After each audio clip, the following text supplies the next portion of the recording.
Capital budgeting एक सबसे important chapter, बहुत अच्छा चैप्टर कैपिटल बजटिंग, काफी नॉलेज देता है। आइए पहले इसका मतलब समझते हैं। जब हम कैपिटल बजटिंग का बात करते हैं तो इसका मतलब ये होता है कि हम बड़े प्रोजेक्ट्स की बात कर रहे हैं, हम यहां पर बड़े फैसले लेना चाहते हैं। जैसे हम एक पर्टिकुलर फैक्ट्री लगाएं या ना लगाएं, जैसे हम अपनी फैक्ट्री को दिल्ली से हटाकर बॉम्बे ले जाएं ना ले जाएं। जैसे आपको याद होगा टाटास के केस में हुआ था ना कि सिंगूर से फैक्ट्री शिफ्ट करनी पड़ी थी उनको गुजरात नैनो के लिए, तो वो भी एक कैपिटल बस्टिंग डिसीजन होता है। तो कैपिटल बस्टिंग डिसीजन जो होते हैं बड़े इंपॉर्टेंट होते हैं। रीजन, यहां पे बड़े बड़े फैसले किए जाते हैं कि पर्टिकुलर होटल वहां पे लगाएं ना लगाएं, पर्टिकुलर फैक्ट्री लगाएं ना लगाएं, अपने होटल के सारे एसी चेंज कर दें, सारे के सारे रेफ्रिजरेटर बदल दें, मतलब बड़े लेवल के डिसीजन। तो ये जो है सही डिसीजन बड़ा इंपॉर्टेंट है क्योंकि इसमें बहुत पैसा इन्वेस्ट होता है। तो कैपिटल बजटिंग डिसीजंस जो होते हैं बड़े इरिवर्सिबल टाइप होते हैं। जैसे आपने एक होटल खोल लिया, अब आपको लग रहा है ये तो गलत डिसीजन हो गया, होटल नहीं खोलना चाहिए, अब उसको उठा के थोड़ी कहीं और ले आओगे, वो तो गया। जैसे टाटा फंस गए थे, सिंगूर में फैक्ट्री खोल ली, उसके बाद पंगा पड़ गया, सारा का सारा मामला खराब हो गया। शिफ्ट तो करी फैक्ट्री आपने, लेकिन उसका रिजल्ट ये देखोगे आप कि नैनो उनकी कामयाब नहीं हो पाई। जो नैनो का क्रेज बना था, एक तो डिले हो गई, तो वो पकड़ ही नहीं आ पाई नैनो। ड्रीम प्रोजेक्ट था जो बिल्कुल ही ड्रीम्स में ही चला गया, क्योंकि बड़ा उनको लॉस भी हो गया ना, इसमें प्रोजेक्ट डिले हो गया, शिफ्टिंग में लॉस हो गया, तो वो काम ही खराब हो जाता है। क्योंकि ये डिसीजन बहुत हद तक क्या होते हैं, इरिवर्सिबल होते हैं, और अगर आप इसको रिवर्स करते भी हो तो बहुत ज्यादा लॉस हो जाता है। दूसरा क्या होता है कि ये प्रोजेक्ट्स कंपनी की लॉन्ग टर्म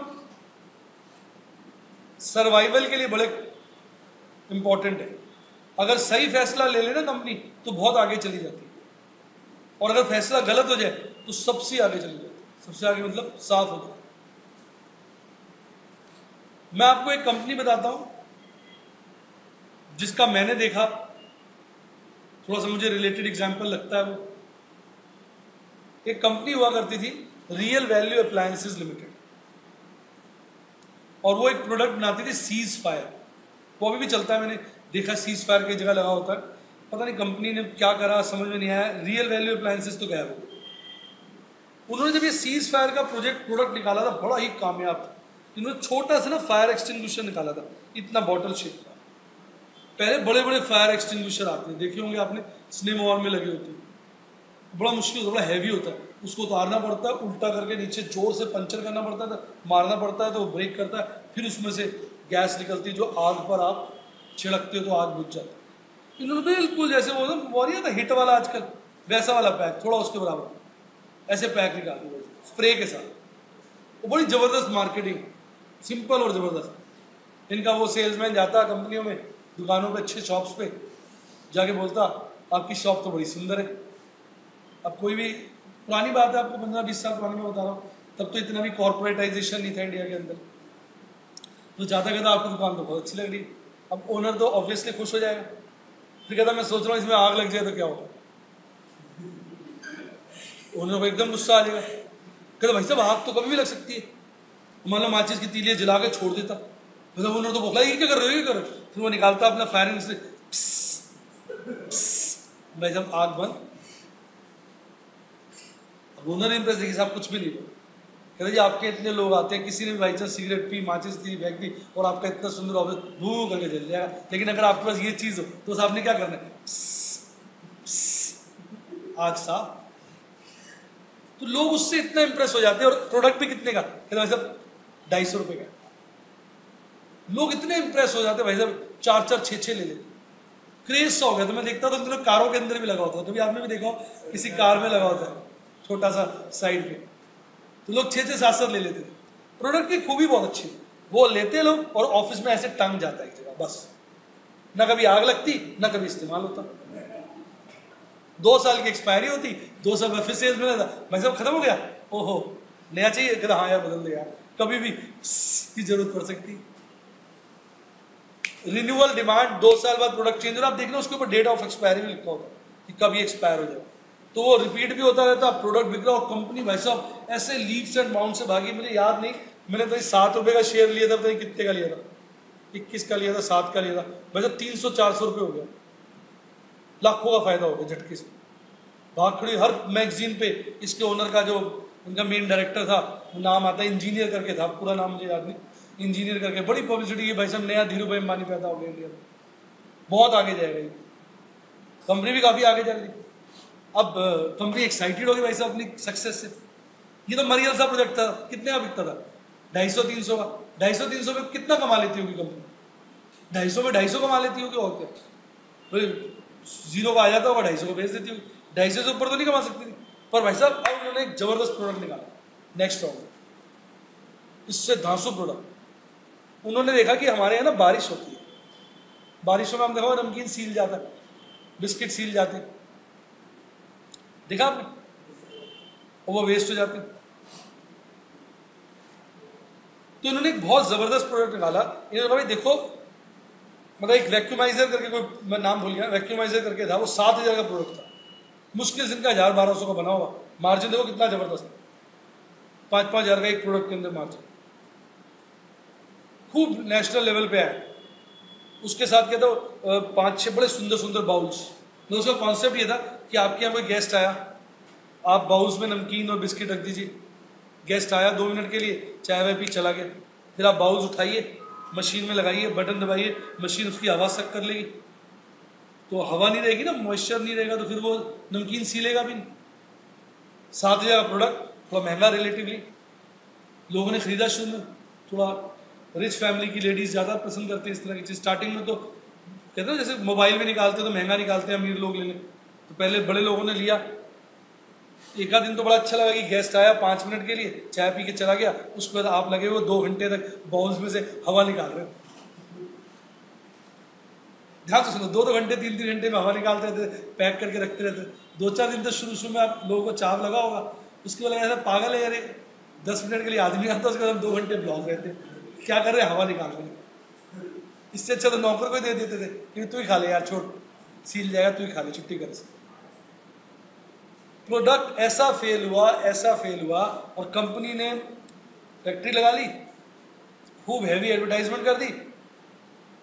ये वो वाला तो नहीं था, घर घर जाने वाला प्रोडक्ट नहीं था, टीवी पे एडवर्टाइजमेंट करी, जो सीज फायर में कमाया था सारा साफ हो गया। वो जो शेयर 300 रुपये चला गया, बाद में 2-2 रुपये का बिक गया। तो आ गया ना, देखिए लॉन्ग टर्म इम्पैक्ट है। एक करेक्ट डिसीजन कंपनी को कितना आगे ले गया, और एक उसी कंपनी का गलत डिसीजन साथ हो गया। आज आपने नाम ही नहीं सुना होगा, मैंने बोल दिया सीज फायर करके, पता नहीं आपने सुना भी है कि नहीं सुना, रियल वैल्यू अप्लायंसेज लिमिटेड। अभी मैं एक जगह गया था कि लेक्चर लेने किसी कॉर्पोरेट में, तो हाँ मैंने देखा था वो सीज फायर लगा, पर मैंने उसमें पढ़ी उसकी एक्सपायरी 2011 थी, जबकि कंपनी को बंद हुए काफी समय हो गया। आप स्टॉक एक्सचेंज में भी देखेंगे ना, कोई इसकी कोटेशन वगैरह नहीं आती है, रिपोर्ट भी ढूंढेंगे तो बहुत पुरानी रिपोर्ट मिली। कई बार क्या होता है, कंपनी बंद कर देते हैं, वो प्रोडक्ट किसी और ग्रुप कंपनी को बेच देते हैं, प्रोडक्ट चलता रहता है। लेकिन सीज फायर की भी वो बात नहीं रही जी किसी जमाने में थी, पता नहीं क्या वो अल्टीमेटली कंपनी साहब। यानी यहाँ मैं क्या कहना चाहूंगा, एक सही डिसीजन बहुत आगे ले जाता है, और एक गलत सबसे आगे, यानी साफ ही कर देता है। और भी बड़ी कंपनीज है, डेव हो गई, बहुत कंपनी है, वॉश आउट ही हो गई, गलत प्रोडक्ट बन गया भाई साहब, वॉश हो गया, प्रोजेक्ट ही गलत लग गया। अब टाटा को भी देखा जाए तो नैनो उनके लिए मुसीबत ही है इस वक्त, जब तक कुछ वो नया सिस्टम उसमें नहीं करते। इतनी कामयाब कहाँ हो पाई नहीं, आपको याद हो, बड़ी कंपनी होती, छोटा मोटा लॉस एब्जॉर्ब भी कर लेती। पिछले राउंड में हुंडई ने एलेंट्रा निकाली थी, एक गाड़ी 11 लाख की एमआरपी थी, बाद में 6-6 लाख की बेची, बिकी नहीं। अब एलेंट्रा निकाल रही है, अब थोड़ी बिक रही है, नहीं निकल बिक पाई। तो डिसीजन बड़ा इंपॉर्टेंट है, बड़ा सोच समझ से लेने वाला, नहीं तो कंपनी की कंपनी साफ हो जाती है। बहुत सारी कंपनियां साफ हो गलत डिसीजन की वजह से, तो इसलिए बहुत ध्यान से लेने वाला। तो यहां पे यही बता रहा हूं कि लॉन्ग टर्म इंपैक्ट्स होते हैं, और जो हमें आगे भी ले जा सकते हैं और बर्बाद भी कर सकते हैं। और यहां पे यही लिखा है कि अगर गलत डिसीजन हो जाए तो कंपनी ही टोटल वाइप ऑफ हो जाती है।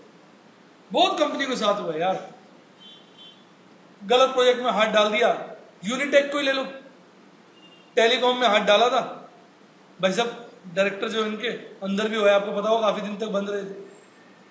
यूनिटेक ने टेलीकॉम में हाथ डाला, टेलीकॉम चलाया चलू तो है नहीं, वो यूनिनॉर करके आना था, वो ढंग से चला नहीं, और अब ना उसका बैड इफेक्ट किस पे आ गया, उनके रियल एस्टेट के बिजनेस में आ गया।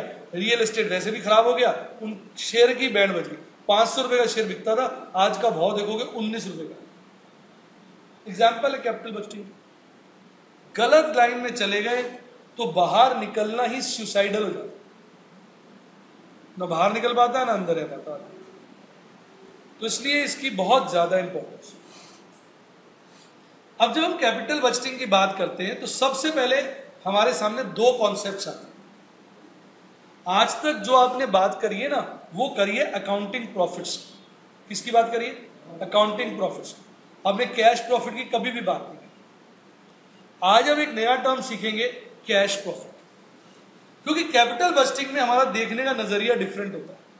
यहां हम ये देखते हैं क्या लगाया और क्या पाया, क्या लगाया और क्या पाया, मतलब कितना कैश लगाया और कितना कैश पाया।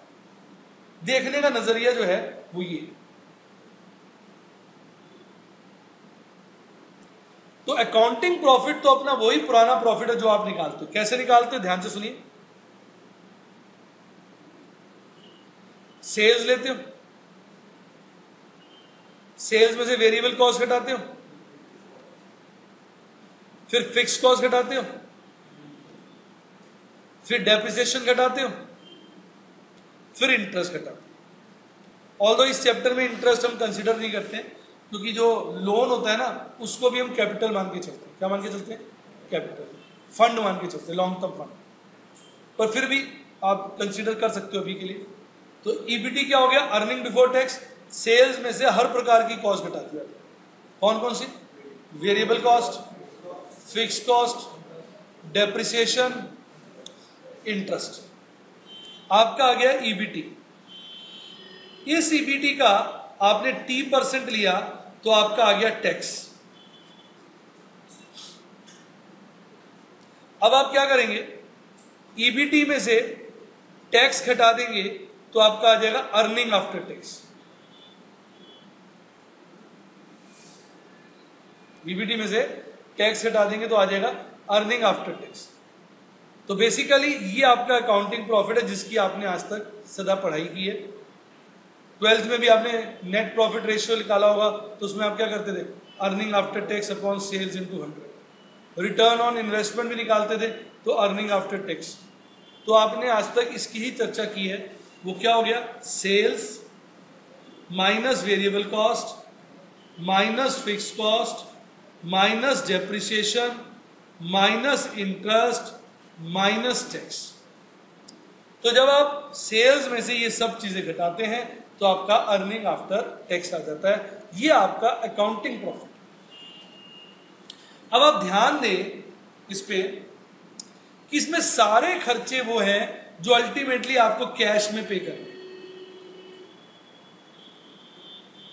जो अल्टीमेटली आपको कैश में पे करने। सिर्फ इसमें एक खर्चा ऐसा है जो नॉन कैश है, और वो है डेप्रीसिएशन। तो जो कैश प्रॉफिट होता है ये वो प्रॉफिट होता है जो हम कैश में रियलाइज करते हैं। किस में रियलाइज करते हैं? कैश में। तो इसलिए जो कैश प्रॉफिट होता है वो earning after tax plus depreciation. क्योंकि अगर आपने डेप्रिसिएशन के लिए पेमेंट नहीं किया, इसलिए अगर आप डेप्रिसिएशन को ऐड कर देंगे अर्निंग आफ्टर टैक्स में तो आपका कैश प्रॉफिट नहीं निकलेगा। तो what is cash profit? It is earning after tax plus depreciation. दूसरे शब्दों में, सेल्स में से आपने हर चीज घटानी है डेप्रिसिएशन को छोड़ के, तो वो आपका कैश प्रॉफिट हो जाएगा। यानी सेल्स में से आप क्या घटाएंगे? Variable cost.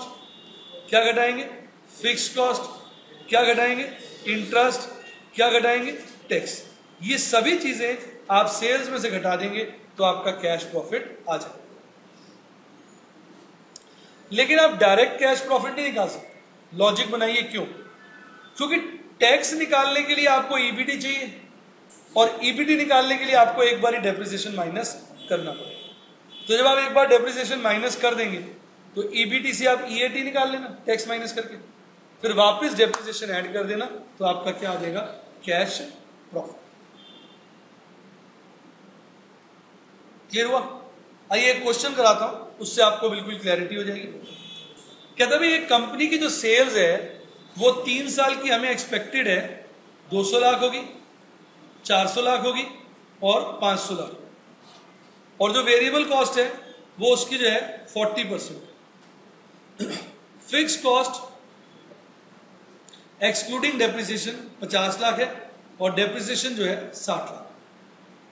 टैक्स रेट 40% है। क्वेश्चन कह रहा है अकाउंटिंग प्रॉफिट और कैश प्रॉफिट निकालें। इसके लिए मैं आपके लिए एक सिंपल सा फॉर्मेट दे देता हूं जो आपको हेल्प करेगा। ये हो गया फॉर्मेट। फॉर्मेट को देखिए, यहां लिख लिया हमने ईयर्स 1 2 3, क्यों? क्योंकि 3 साल की डिटेल है। फिर हमने लिख ली सेल्स, फिर लिख ली वेरिएबल कॉस्ट, फिर लिख ली फिक्स कॉस्ट, फिर लिख लिया डेप्रिसिएशन। सेल्स को अगर मैं ए बोल दूं, इसको बी, इसको सी, इसको डी, तो ईबीटी क्या हो जाएगा, ए माइनस बी माइनस सी माइनस डी। फिर ईबीटी को मैंने किससे मल्टीप्लाई कर दिया, टैक्स रेट से, तो मेरा क्या आ गया, टैक्स। अब ईएटी क्या होगा, ईबीटी में से टैक्स घटा दिया, इस वाले ईबीटी में से ये वाला टैक्स घटा दीजिए। और कैश प्रॉफिट क्या होगा, ईबीटी में ईएटी में वापस डेप्रिसिएशन ऐड। आइए मैं आपको दिखाता हूं। सेल्स बोला है 200 लाख, एल लिखता नहीं हूं, बार बार लिखने का क्या फायदा, नहीं ऊपर लिख देता हूं इन लैक्स, ठीक है। 200, 400, 500, variable cost 40%, 80, 160, 200, fix cost 50, 50, 50, depreciation 60, 60, 60। अब बताइए ईबीटी क्या आएगा, पहला आ रहा है 10, दूसरा 400 माइनस 160 माइनस 50 माइनस 60, 130, तीसरा 500 minus 200 minus 50 minus 60, 190। Tax rate 40% है, 190 का 40% 76, और बाकी कितना हो जाएगा 144 अर्निंग आफ्टर टैक्स। इसी तरह 130 का 40% 52, बाकी ये जो बचा अर्निंग आफ्टर टैक्स 78। इसी तरह 10 का 4 और ये 6। अब आप क्या करोगे, इसके लिए ईएटी में डेप्रिसिएशन ऐड कर दोगे। डेप्रिसिएशन का है ये फिगर ईएटी में ऐड कर दो, तो क्या आ जाएगा 66, 138, 174। ये आपका कैश फ्लो। कैसा लगा, कोई डाउट, क्लियर? तो कैश प्रॉफिट क्या हो गया, earning after tax plus depreciation. Theme समझ में आ गई पूरी की पूरी? पीछे लिख ली।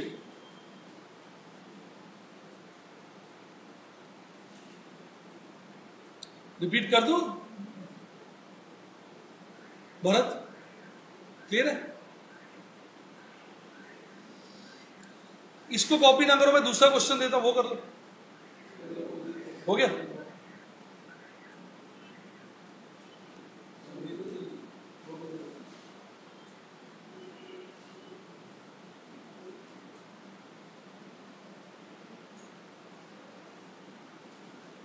तो आपको डिफरेंस समझ में आ गया कैश प्रॉफिट और अकाउंटिंग प्रॉफिट में? Accounting profit EAT, cash profit EAT plus depreciation.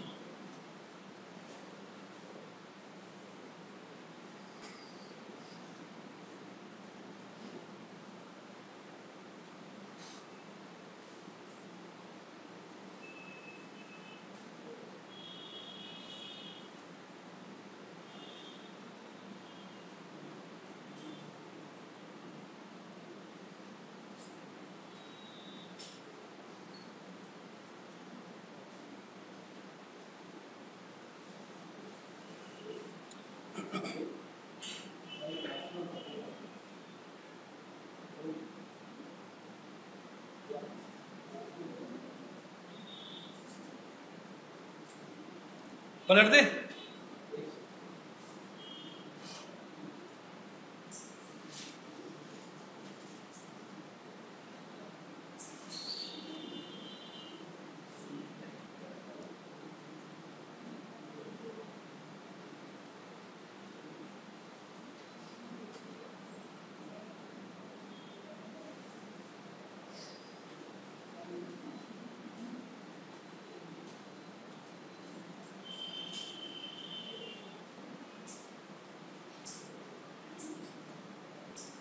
Clear? एक क्वेश्चन आप करिए ट्राई। ये तो उसका ही आंसर होगा जो करो। ये रखो क्वेश्चन 2।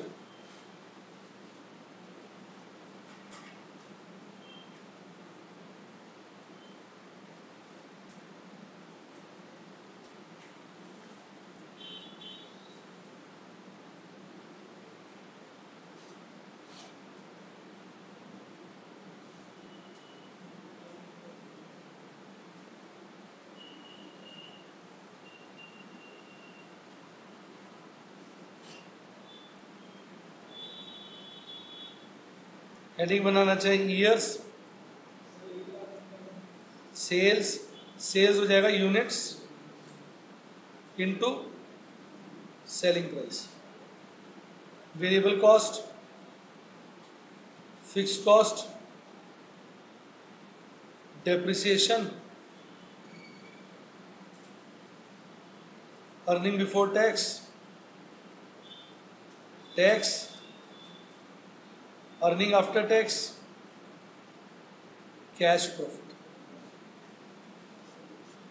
अमाउंट हम लैक्स में लेंगे। गेम 4 साल की है, 1 2 3 4। पेन का रंग चेंज कर लेते हैं। पहले साल सेल्स क्या होगी? 50,000 है। 50,000 इंटू सेलिंग प्राइस क्या है? 200, 100 लैक्स। क्लियर हुआ? ये 50,000 को इस 200 से मल्टीप्लाई कर दिया, सेल्स है लैक्स। इसी तरह आप 70 से मल्टीप्लाई कर दीजिए,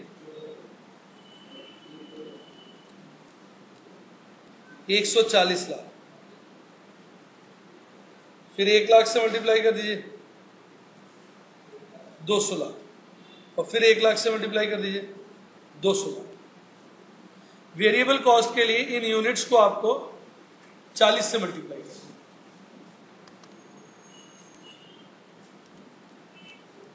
पहला 28 लाख,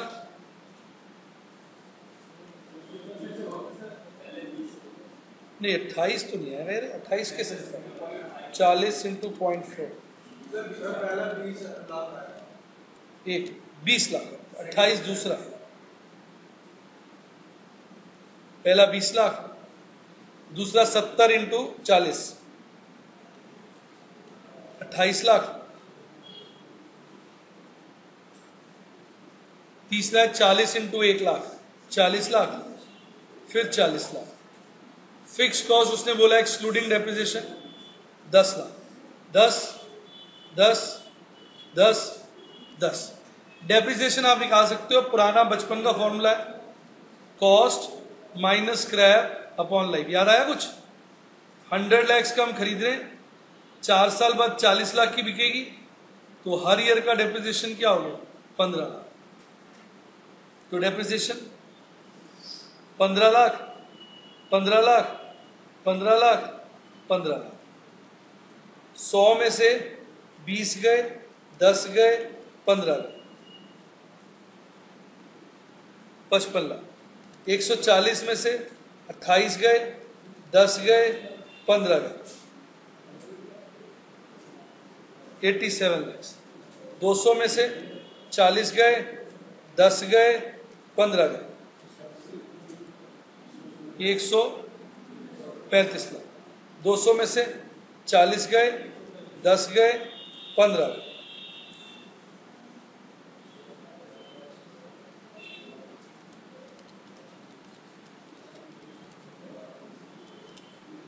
135 लाख। ठीक है, कोई डाउट?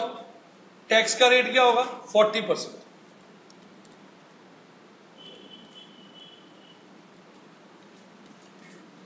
पहले का tax 22 lakh, earning after tax 33 lakh.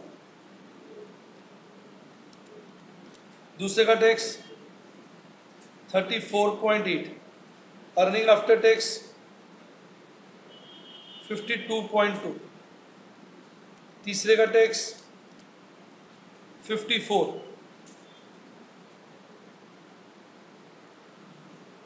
Earning after tax 81।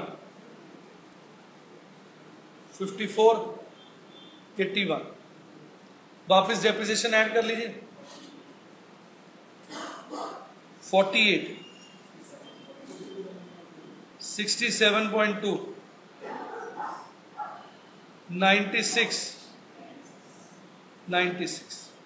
कैसा लगा? क्लियर? क्वेश्चन 2 में भी आपने सब चीजें देखिए, बड़े आराम से निकाली जा सकती है। बस यहाँ पे यूनिट्स और सेलिंग प्राइस दिया हुआ है और वेरिएबल कॉस्ट पर यूनिट दी है। तो सेल्स कैसे निकलेगा? Unit into selling price. और वेरिएबल कॉस्ट कैसे निकलेगा? Unit into variable cost per unit, जो कि क्या है? 40। किसी बच्चे ने कुछ पूछना हो? श्योर? क्लियर? पीछे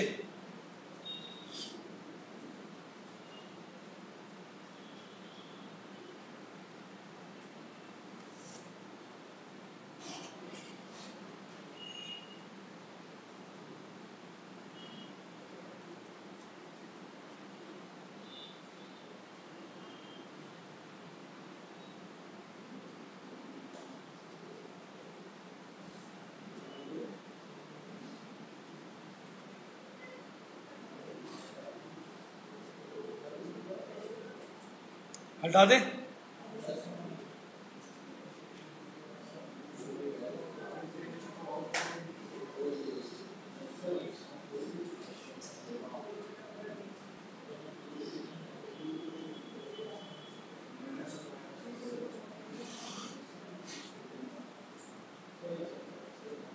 हटा दे बेटा।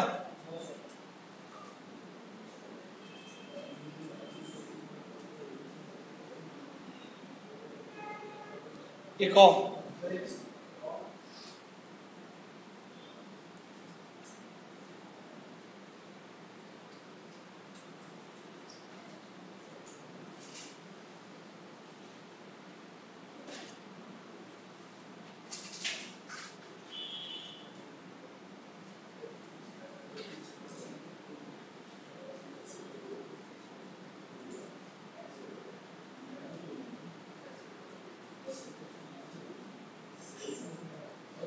हो गया। अब ये वाला करके थे।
करूं मैं? आइए, ईयर्स 1 2 3 4। अब यहां उसने अर्निंग आफ्टर टैक्स दिया, ध्यान दीजिए, कह रहा है ये जो अबव प्रॉफिट्स हैं ये after paying tax of 30% for first 2 years and 40% for next 2 years के 200, 300, 400 और 500। डेप्रिसिएशन क्या हो जाएगा? Cost minus scrap upon life. Cost कितनी बता रहा है? 1200। स्क्रैप कितना बता रहा है? 200। लाइफ क्या बता रहा है? 4। 1200 माइनस 200 अपॉन 4, 250 आ जाए। तो 250, 250, 250, 250। अब कैश प्रॉफिट निकाल लें, वो क्या हो जाएगा? Earning after tax plus depreciation 450, 550, 650, 750। कैसा लगा? टैक्स का कुछ नहीं करना, आपने जरूर टैक्स का कुछ कर दिया हो। किस किस बच्चे का ठीक आया है? चलिए, कई बच्चों का आ गया। इसमें टैक्स के रेट का कुछ नहीं करना, वो बुद्धू बनाने के लिए दिया हुआ है।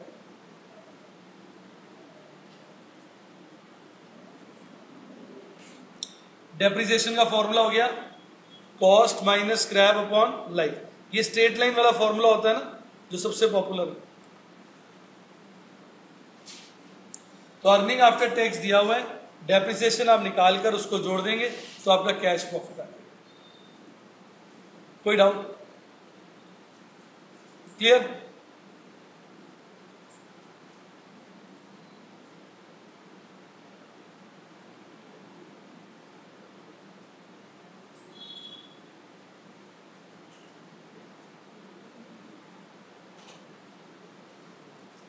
पलट दे।